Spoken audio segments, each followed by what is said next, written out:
ظہر کی رکعات کی تعداد. دیکھیے اب تک آپ یہ نمازیں پڑھتے آ رہے ہیں لیکن آپ کو یہ نہیں پتا کہ یہ کوئی کام کرتے کیوں ہے, کہاں لکھا ہوا ہے, کیا کہا گیا ہے اس کے بارے میں. 4 فرض. انس رضی اللہ عنہ سے روایت ہے, انہوں نے کہا میں نے نبی صلی اللہ علیہ وسلم کے ساتھ مدینہ میں ظہر کی 4 رکعات ادا کی اور ذوالحلیفہ میں 2 رکعات ادا کی. مدینہ میں 4 اور ذوالحلیفہ میں 2. وہ کیوں؟ قصر تھی. میں نے سوچا شاید آپ یہ سوچ رہے ہوں کہ کسی شہر میں کم اور کسی میں زیادہ.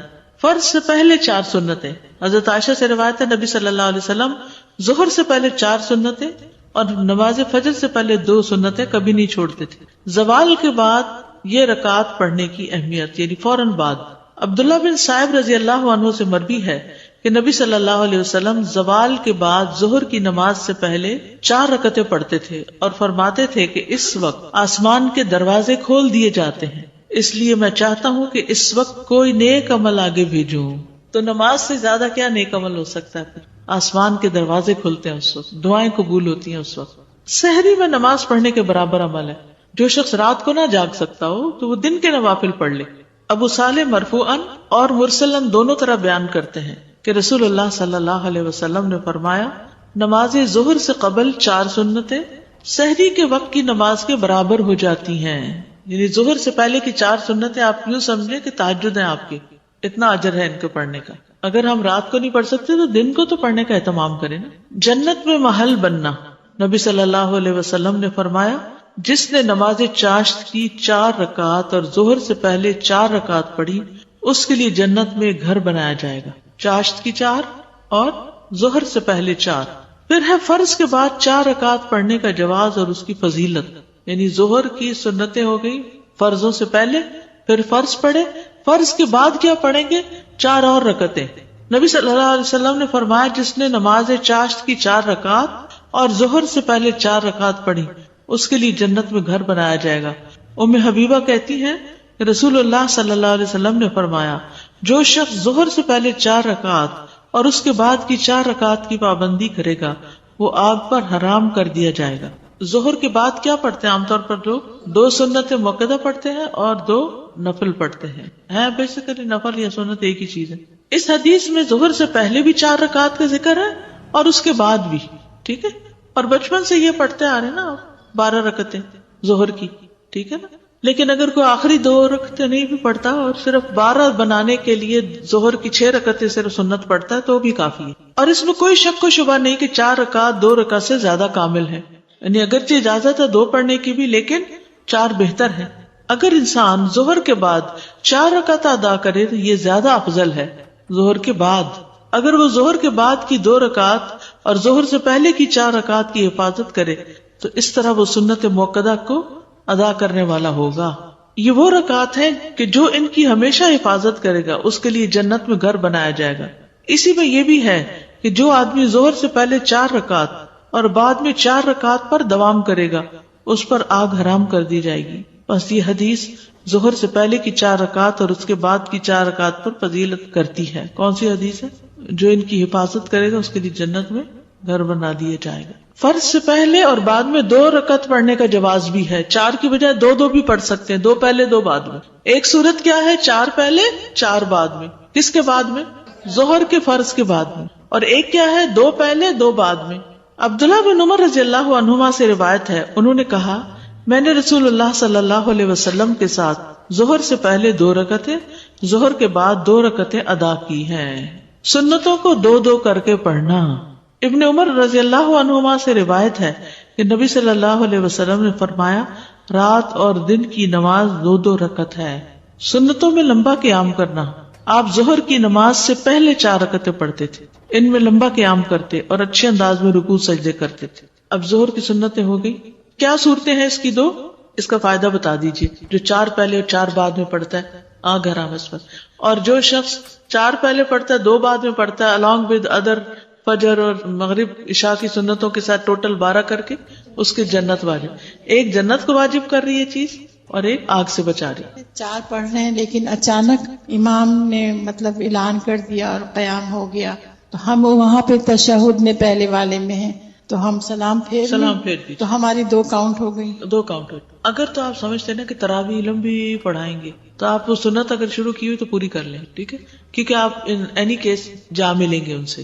لیکن اگر فرض شروع ہو گیا کسی وجہ سے تو پھر آپ چھوڑ دیجیے. سر اگر جیسے مس ہو جائیں, ایون یہ جو سنتیں ہیں یہ اگر جیسے مس ہو جائیں تو آفٹر سن سیٹ بھی ہم جیسے مغرب کے بعد ہی پڑھ سکتے ہیں پھر, جسٹ ٹو کاؤنٹ کہ ہماری 12 پوری ہو جائیں. جی مغرب کے بعد ویسے تو نماز ہے, نوافل ہیں, یعنی ان کی انٹینشن یہ ہو کہ جو میری مس ہو گئی ہیں وہ عصر کے بعد تک کا تو ملتا ہے, مغرب کے بعد تک کی کوئی وہ ملتی نہیں ہے کیونکہ یہ دن کے نوافل ہے بیسیکلی. جی اور دن ختم ہو چکا ہے. کسی کی سچویشن ایسی ہو گئی تھی تو اس لیے میں پوچھ رہی ہوں کہ کوئی بات نہیں, وہ اللہ تعالیٰ کو پتہ. یاد رکھیے جو شخص کسی عمل پہ دوام کرتا ہے نا تو کبھی نہیں بھی کر سکتا تو اس کا اجر لکھ لیا جاتا ہے. ٹھیک ہے. السلام علیکم ورحمۃ اللہ وبرکاتہ. وعلیکم. میرا سوال یہ ہے کہ چارج کی جو 4 رکعت جو پڑھی اور جو ظہر کی سنتیں ہیں 4 رکعت پڑھے, اس کا اجر یہ ہے کہ جنت میں گھر ملے گا. تو جو چارج کی 4 رکعتوں میں بعض اوقات اگر کوئی 2 نوافل پڑھ لے, جیسے بعض اوقات استخارہ کے لیے 2 نفل پڑھ دیے جاتے ہیں یا حاجت کے, تو وہ اس میں کاؤنٹ ہوں گے؟ کوئی حرج نہیں, پڑھ لیں. مسجد میں جاتے ہیں پتہ چل گیا سب کھڑے ہو گئے اور میں بھی کھڑی ہو گئی. اب بات پڑھتے پڑھتے پتہ چلا کہ اب سلام پھیرنے کا وقت آ گیا, مگر یہ تو 2 رکعت کمپلیٹ کرنی تھی یا 4 رکعت کمپلیٹ ہونی چاہیے تھی, تو کیپ گوئنگ کروں یا سلام پھیر دو؟ وہ تو پوری کرنی ہوگی. ابھی ہم اس ٹاپک پہ آئے نہیں ہیں کیونکہ جو امام نے نماز پڑھی اس نے تو 4 پڑھ لی, لیکن آپ آخری رکعت میں گئے. ہاں جی, تو آپ کو اپنی 3 پوری کرنی ہوگی کھڑے ہو کے. تو کیپ گوئنگ کروں کہ سلام پھیرے بعد واپس سلام پھیرنے سے پہلے کھڑی ہو جائیں. ابھی وہ 4 سنت بعد والے جو کہا کہ اگر عادت ہے ہماری 2 ہی پڑھنے کی تو پھر وہ 2 بھی پڑھ لوں یا صرف 4 پڑھ کے کافی ہو جائے؟ 2 مؤکدہ ہیں اور جو باقی 2 ہیں وہ غیر مؤکدہ ہیں. تو 12 جو بنے گی نا وہ ان 2 مؤکدہ کے ساتھ مل کے بنے. ٹھیک ہے. 4 پڑھ کے پھر 2 پڑھ لوں؟ 4 پڑھ کے ظہر سے پہلے 2 پڑھ لی, ظہر کے بعد ہو گئی آپ کی. ٹھیک ہے. 2 پڑھنے کی ہمیں عادت ہے, ظہر کے بعد 2 پڑھنے کی عادت ہے, تو 4 ہی پڑھیں بس. اگر آپ نے 4 پڑھنی ہے تو 2 کر کے 4 کریں گے. استاذہ ابھی آپ نے فرمایا ظہر میں فرض میں 2 سنت اور 2 بعد میں, یہ بھی دوسری صورت ہوتی ہے؟ ایسا بھی کر سکتے. السلام علیکم استاذہ جی, میرا سوال یہ ہے کہ 4 فرض سے پہلے ہم جو 4 سنتیں پڑھتے ہیں وہ 2 کر کے پڑھنی چاہیے یا ایک ساتھ 4 پڑھنی چاہیے؟ دونوں طرح پڑھ سکتے. بہتر 2 کر کے پڑھنا ہے, لیکن اگر اکٹھی بھی 4 پڑھی تو کوئی حرج نہیں. عصر کی رکعات کی تعداد, عصر کی نماز 4 فرض. صائب بن یزید سے مروی ہے, وہ کہتے ہیں کہ ظہر اور عصر کی نماز 2 رکعت فرض کی گئی تھی, تو صحابہ ظہر کے بعد 2 رکعت اور عصر کے بعد 2 رکعت ادا کرتے تھے. جب ظہر اور عصر کی نماز 2 رکعت تھی نا تو صحابہ کیا کرتے تھے, ظہر کے بعد بھی 2 رکعت پڑھتے تھے اور عصر کے بعد بھی 2 رکعتیں پڑھا کرتے تھے. اتنی بات سمجھ آ گئی؟ اوکے. پھر ان پر ظہر کی 4 رکعت اور عصر کی 4 رکعت فرض کر دی گئی. یہ پیچھے بھی گزر چکی ہے نا بات. جب ان پر 4 رکعتیں فرض کر دی گئی تو انہوں نے 2 نفل رکعتیں پڑھنی چھوڑ دی, عصر کے بعد کے 2 نفل چھوڑ دیے. فرض سے پہلے 4 رکعت کی فضیلت, فرض سے پہلے 4 رکعت کی فضیلت. یہ کون سے فرض ہیں؟ عصر کے. ابن عمر سے مروی ہے, انہوں نے کہا کہ رسول اللہ صلی اللہ علیہ وسلم نے فرمایا, اللہ اس شخص پر رحم فرمائے جو عصر سے پہلے 4 رکعتیں پڑھے. عصر سے پہلے 4 رکعتیں پڑھنے والے کے لیے کیا ہے؟ اللہ کی رحمت. عصر کے بعد چھوٹی ہوئی نماز پڑھنے کا جواز. کون سی نماز چھوٹی ہوئی؟ جو ظہر کی چھوٹ گئی تھی آپ کی. ٹھیک ہے.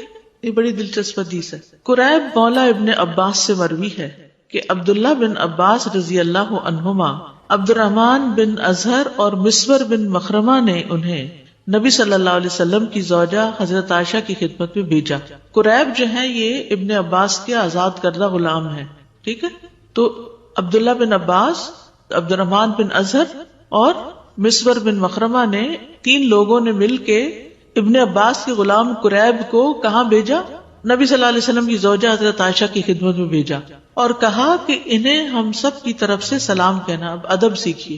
جب ہم کسی کو میسج بھیجتے ہیں نا, جاؤ میری طرف سے یہ کہہ دو, کہ جا کے انہیں پہلے سلام کرنا, ہمارا سلام دینا. اس سے بھی پتہ چلتا ہے کہ سلام بھجوایا جا سکتا ہے.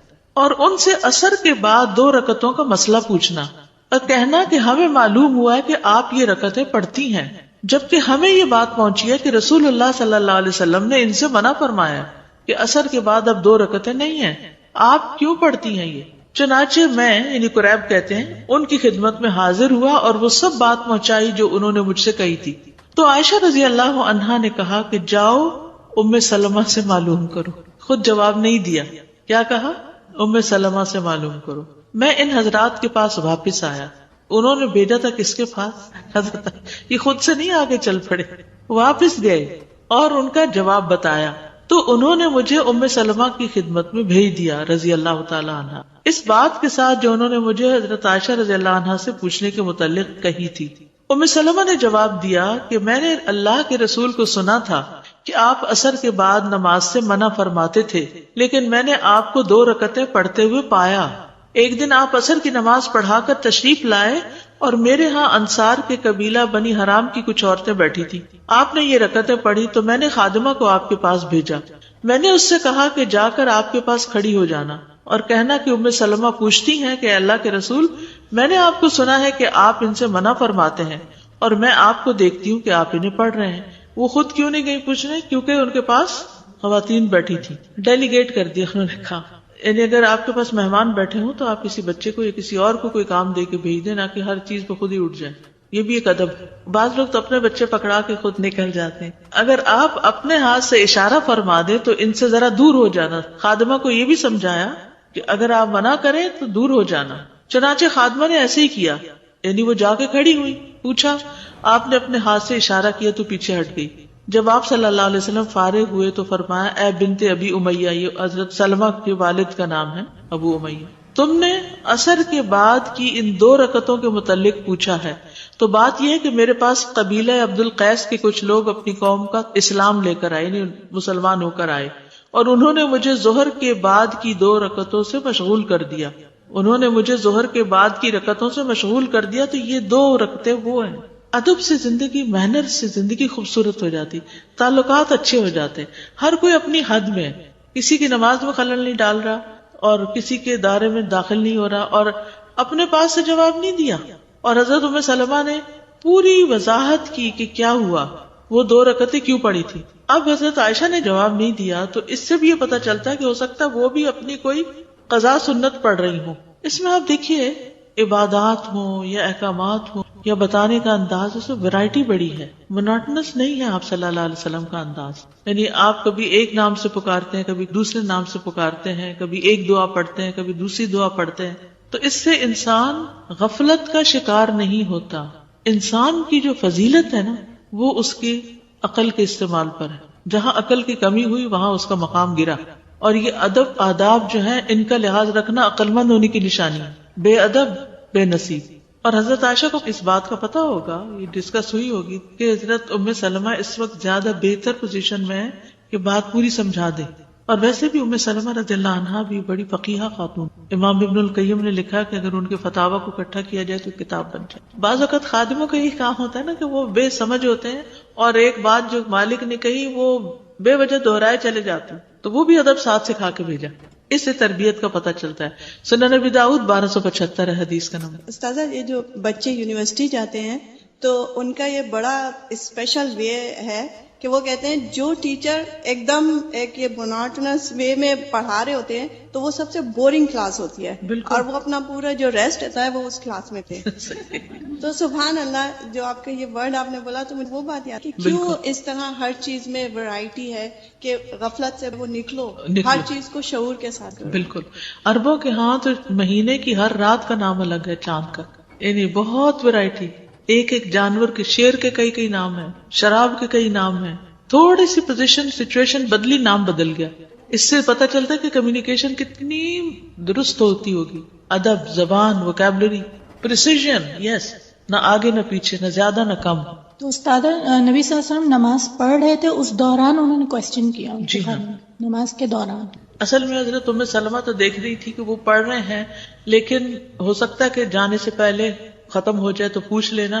لیکن انہوں نے کہا کہ جب اشارہ کریں تو پھر تو اس سے پتا چلے کہ اگر وہ پڑھ رہے ہوگے تو اشارہ کریں گے, اگر نہیں پڑھ رہے ہوگے تو جواب دے دیں. تو عصر کی نماز کتنی ہوئی؟ 4 سنت غیر مؤکدہ. فائدہ کیا ہے اگر کوئی پڑھے تو؟ جی اللہ کی رحمت. یاد رکھیے کہ اگر آپ 4 نہیں بھی پڑھ سکتے نا, مسجد میں ہے, اذان ہو گئی ہے, تو اذان کے بعد 2 رکعتیں بھی پڑھ سکتے ہیں. عصر کی اذان کے بعد 2 رکعتیں پڑھ کے بھی آپ امام کے ساتھ شریک ہو سکتے ہیں. مغرب کی رکعات کی تعداد 3 فرض. عبید اللہ بن عبداللہ بن عمر نے خبر دی کہ ان کے والد نے کہا رسول اللہ صلی اللہ علیہ وسلم نے مزدلفہ میں مغرب اور عشاء کی نمازیں جمع کی، ان دونوں کے درمیان کوئی نفل نماز نہ تھی. آپ نے مغرب کی 3 رکعتیں ادا کی اور عشاء کی 2 رکعتیں ادا کی. تو اس سے کیا پتا چلتا ہے کہ 3 کو 2 نہیں کیا، 3 ہی پڑھی. فرض سے پہلے 2 سنتیں. عبداللہ مزنی رضی اللہ عنہ سے روایت ہے کہ نبی صلی اللہ علیہ وسلم نے فرمایا مغرب سے پہلے 2 رکعتیں ادا کرو. تیسری مرتبہ فرمایا جو چاہے پڑھے. یہ اس لیے فرمایا کہ کہیں لوگ اس کو سنت موقدہ نہ بنا لیں. انس بن مالک سے روایت ہے، انہوں نے فرمایا کہ رسول اللہ صلی اللہ علیہ وسلم کے زمانے میں مؤذن آذان دیتا تو لوگ مغرب سے پہلے 2 رکعت سنت پڑھنے کے لیے اس کثرت سے کھڑے ہو جاتے، محسوس ہوتا اقامت ہو گئی. یعنی اتنے حریص تھے، اگرچہ لازم نہیں تھی پڑھنی پھر بھی لوگ پڑھتے تھے. انس بن مالک کہتے ہیں ہم مدینہ میں ہوتے تھے، جب مؤذن مغرب کے لیے آذان دیتا تو لوگ ستونوں کی طرف لپکتے اور 2 رکعتیں پڑھتے تھے. حتیٰ کہ ایک مسافر مسجد میں آتا تو ان رکعتوں کو پڑھنے والوں کی کثرت دیکھ کے یہ سمجھتا مغرب کی نماز ہو چکی ہے. یعنی اتنے شوق سے پڑھ رہے ہوتے تھے لوگ. فرض کے بعد 2 سنتیں. حضرت عائشہ سے روایت ہے، انہوں نے فرمایا کہ نبی صلی اللہ علیہ وسلم مغرب کی نماز ادا فرماتے، پھر میرے گھر تشریف لاتے اور 2 رکعت ادا فرماتے. سنت کہاں آ کر پڑھتے تھے؟ گھر میں. رافع بن خدیج سے روایت ہے، انہوں نے فرمایا اللہ کے رسول ہمارے ہاں یعنی بنو عبد الاشہل کے محلے میں تشریف لائے. آپ نے ہماری مسجد میں ہمیں مغرب کی نماز پڑھائی، پھر فرمایا یہ 2 رکعتیں اپنے گھروں میں پڑھا کرو. ان رکعات میں قرات. عبداللہ بن مسعود سے روایت ہے کہ نبی صلی اللہ علیہ وسلم مغرب کی نماز کے بعد کی 2 رکعتوں میں قل یا ایھا الکافرون اور قل ھو اللہ احد پڑھتے تھے. ٹھیک ہے. عشاء کی رکعات کی تعداد 4 فرض.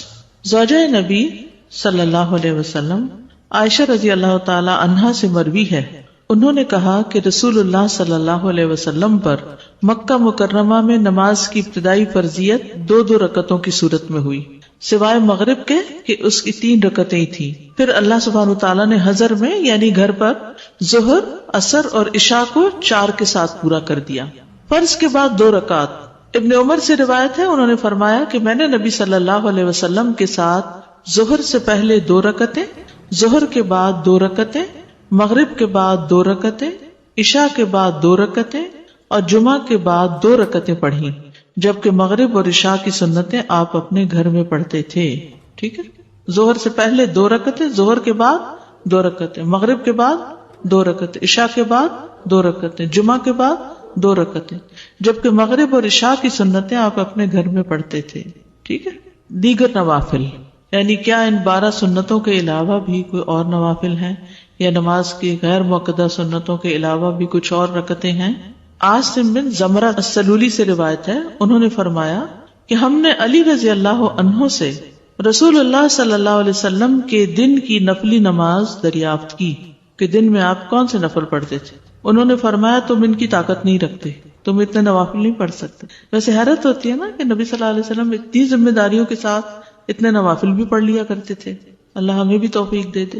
ہم نے کہا آپ بیان تو فرمائیں، بتائیں تو صحیح کہ کیا تھا، ہم سے جس قدر ہو سکے گا عمل کر لیں گے. علی رضی اللہ عنہ نے فرمایا رسول اللہ صلی اللہ علیہ وسلم جب فجر کی نماز پڑھ لیتے تو ٹھہر جاتے، حتیٰ کہ جب سورج ادھر سے یعنی مشرق کی طرف اتنا بلند ہو جاتا جتنا عصر کے وقت ادھر سے یعنی مغرب کی طرف اونچا ہوتا ہے تو آپ اٹھ کر 2 رکعتیں ادا کرتے. یعنی جب سورج کی زردی ختم ہو جاتی طلوع کے بعد تو اس وقت آپ 2 رکعتیں ادا کرتے اشراق کی. اس کے بعد توقف فرماتے، ٹھہر جاتے، حتیٰ کہ جب سورج اس طرف یعنی مشرق کی طرف اتنا بلند ہو جاتا جتنا ظہر کے وقت یعنی ڈھلنے کے بعد یعنی مغرب کی طرف ہوتا تو اٹھ کر 4 رکعتیں پڑھتے. پھر جب سورج ڈھل جاتا تو ظہر کے فرضوں سے پہلے 4 رکعتیں اور ظہر کے بعد 2 رکعتیں پڑھتے اور عصر سے پہلے 4 رکعتیں پڑھتے اور 2 رکعتوں کے درمیان مقرب فرشتوں، نبیوں اور ان کی پیروی کرنے والے مسلمانوں اور مومنوں کے لیے سلامتی کی دعا کا فاصلہ کرتے، تشہد پڑھتے. اس میں آتا ہے نا السلام علینا وعلی عباد اللہ الصالحین. اس کے بعد علی رضی اللہ عنہ نے فرمایا یہ 16 رکعتیں ہوئی جو رسول اللہ صلی اللہ علیہ وسلم کے دن کے وقت کی نفلی نماز تھی. اس پر پابندی سے عمل کرنے والے لوگ بہت کم ہیں. اس میں مزید جو چاشت اور اس کے نفل ہیں نا اشراق کے وہ شامل کیے گئے. حضرت عائشہ رضی اللہ تعالی عنہا سے روایت ہے کہ انہوں نے فرمایا کہ نبی صلی اللہ علیہ وسلم جب وضو کرتے تھے تو 2 رکعت نماز ادا کرتے تھے. تو یہ کون سی نماز ہے؟ تحیۃ الوضو، پھر نماز کے لیے مسجد کی طرف نکل جاتے. ہر اذان اور اقامت کے درمیان نماز ہے، یعنی یہ بس ایک اصول یاد رکھیے، اذان اور اقامت کے بیچ میں نماز ہے. عبداللہ بن مغفل سے روایت ہے، انہوں نے کہا کہ اللہ کے نبی نے 3 بار فرمایا ہر 2 اذانوں کے درمیان نماز ہے. تیسری بار فرمایا جو کوئی چاہے پڑھ لے، یعنی مؤکدہ نہیں ہے. ٹھیک ہے. عبداللہ بن زبیر رضی اللہ عنہ سے مرفوع مروی ہے کہ نہیں ہے کوئی فرض نماز مگر اس سے پہلے کم از کم 2 رکعت نفلی نماز ہے. علی رضی اللہ عنہ سے روایت ہے، انہوں نے فرمایا کہ نبی صلی اللہ علیہ وسلم اقامت کے وقت 2 رکعت نماز پڑھتے تھے. مغرب اور عشاء کے درمیان نوافل ادا کرنا، مغرب اور عشاء کے درمیان. انس رضی اللہ عنہ نے اللہ عز و جل کے اس فرمان کانوا قلیلا من اللیل ما یہجعون، یہ لوگ رات میں بہت کم سوتے تھے، اس کی تفسیر میں فرمایا کہ صحابہ مغرب اور عشاء کے درمیان نماز پڑھا کرتے تھے. مغرب اور عشاء کے درمیان نوافل. بعض لوگ ان کو اوابین کا نام دیتے ہیں، حالانکہ اوابین چاشت کی نماز کے لیے آتا ہے. یہ نوافل بہرحال ہیں، یعنی ان کی دلیل پائی جاتی ہے. اور یحییٰ کی روایت میں یہ اضافہ ہے کہ آیت کریمہ تتجافی جنوبہم سے بھی یہی مراد ہے، یعنی مغرب اور عشاء کے بیچ میں سوتے نہیں تھے، آرام نہیں کرتے تھے، بلکہ نوافل پڑھا کرتے تھے. اب دیکھیے کتنی ہمت تھی ان کی. سارا دن کام کے بعد جب لوٹے تو گھر پہنچ کے یعنی مغرب پڑھ کے آئے، گھر پا کے پھر نماز شروع کر دی، پھر عشاء پڑھنے چلے گئے، کیونکہ لکل وجہۃ ہوا مولیھا، ہر ایک کے لیے ایک سینٹر آف لائف ہوتا ہے، اسی کی طرف پلٹ پلٹ کے جاتا ہے. تو صحابہ سب سے بڑھ کر عبادت گزار لوگ تھے. اسی لیے آتا ہے نا قرآن مجید میں تراہم رکعا سجدا یبتغون فضلا من اللہ ورضوانا سیماہم فی وجوہہم من اثر السجود. یہ جو قرآن میں آیت آتی ہے، احادیث اس کی عملی تفسیر ہے. ہماری زندگی میں سب سے کم امپورٹنس اگر کسی چیز کو ہے، اوورآل اجتماعی طور پہ بات کریں وہ نماز ہے. بے دھڑک شادیوں میں گئے ہیں نماز کی پرواہ نہیں، فوتگی میں گئے ہیں نماز کی پرواہ نہیں، سفر میں ہیں نماز کی پرواہ نہیں. لیسٹ بادریشن ہے نماز کے بارے میں، بس ٹھیک ہے پڑھ لی تو پڑھ لی، نہیں تو کوئی بات نہیں، جب جی چاہا قضا کرے، سوتے پڑے رہ گئے کوئی بات نہیں. تو اس سے پھر ہمیں پتہ چلتا ہے کہ ہمارے اندر سینس آف رسپانسبلٹی کتنی ہے. انسان کی کامیابی اس وقت تک ہو نہیں سکتی جب تک کہ وہ غفلت سے نہیں نکلتا. فویل للمصلین الذین هم عن صلاتهم ساہون، اور خصوصاً نماز کے بارے میں غفلت جب تک نہیں چھوڑتے. اور ایک حقیقت ہے کہ جو نماز کے بارے میں فکر مند ہوتا ہے نا، وہ اپنے باقی فرائض کے بارے میں بھی فکر مند ہوتا ہے، کیونکہ یہ فکر مندی اس کی عادت بن جاتی ہے کہ مجھے اپنی ذمہ داریاں پوری کرنی ہے، اپنی رسپانسبلٹیز نبھانی ہے. اللہ سبحانہ وتعالیٰ نے ہم پر کوئی ایسی چیز لازم نہیں کی کہ جو ہمارے بس میں نہ ہو. لا یکلف اللہ نفسا الا وسعہا. ہم فارغ ہوتے ہیں تو کیا کہتے ہیں، بور ہو رہے ہیں، کچھ سمجھ ہی نہیں آتا کیا کریں، کوئی کرنے کا کام ہی نہیں ہے. خاص طور پر اگر کہیں سفر پہ گئے ہیں یا کسی ایسی جگہ پر ہیں جہاں ہم اپنی روٹین سے الگ ہیں. کچھ لوگ ہوتا ہے نا کہ وہ روٹین کے اندر بندھے بھی ہوتے ہیں، اس کے ساتھ چلتے رہتے ہیں، جو روٹین کھلی پھر اس کو سمجھ نہیں آ رہا اب کیا کریں خود. لیکن نماز کی طرف تو دھیان ہی نہیں جاتا کہ چلے نوافل ہی ادا کر لیتے ہیں. دن کے نوافل بھی ہیں، رات کے بھی ہیں. ہمارے کلچر میں نماز کم ہے، فرض کی ادائیگی ہی کم ہے، نوافل تو دور کی بات ہے. وہ اسلام ہماری زندگیوں میں داخل نہیں ہے نا. ادخلوا فی السلم کافہ والی بات.